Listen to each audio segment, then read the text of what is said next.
தனியாக இருக்கிறது ஒன்றும் க்ரைம் கிடையாது. But people used to say loneliness is a worst feeling ever. நினைச்ச நேரம் ஃப்ரீயாக தூங்கலாம், யார்கிட்ட குட் நைட்காக வேண்டியும் வெயிட் பண்ண தேவையும் இல்லை. அட் த சேம் டைம் இன்னாருக்கு குட் மார்னிங் சொல்லணுன்றதுக்காக வேண்டி காலையில் எந்திரிக்க அவசியமும் இல்லை.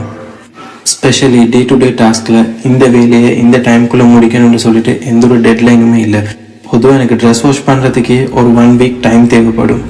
அது எப்படின்னா இப்படி தான். நான் கேட்கறதுக்கு பதில் சொல்லு. நவம்பர் மாசம் ஊற போட்ட துணியை நீ ஜனவரி மாசம் தான் துவைக்கிறியா? தீபாவளி ஊற போட்ட துணியா? இல்ல மேடம், நான் துவைக்கல. பொதுவாக தனியாக இருக்கும்போது நீ யார் கூட பழகணும் யார் கூட பழகக்கூடாதுன்னு யாரும் ரூல்ஸ் போட மாட்டாங்க. பட் யாரோட எப்படி பழகிறோம்ன்றது தான் அங்கே மெயின். தனியாக இருக்கிறதுல எவ்வளவோ ஃபெசிலிட்டிஸ் இருக்கு. நான் சொன்னதெல்லாம் இப்போ கொஞ்சம். ஆனா ஸ்ரீலங்கால இருக்கிற சில சொந்த பந்தங்கள் அவங்களுக்கு ஒரு கிரைட்டீரியா வச்சிருக்கிறேன். எப்படின்னா, தனியா இருந்தா கெட்டு போயிடுவான், உருப்பட மாட்டான், வீட்டுக்கு அடங்காம வளருவான், ஒழுக்கம் இருக்காது, அடக்கம் இருக்காது. உங்களுக்கு எல்லாம் நான் சொல்ற விரும்புறது என்னன்னா, அடக்கமான ஒழுக்கமான சொந்த பந்தம் தான் அவங்களோட ரிலேட்டிவ் சர்க்கிள் இருக்கணும் வேண்டாம். சுடுகாட்டுல இருக்கிறாங்க அடக்கமானவன், அடக்கம் செய்யப்பட்டவங்க. நீங்களும் போய் அவங்களுக்கு பக்கத்துல ஒரு குழியை தோண்டி அங்கேயே அடக்கமாயிருங்க.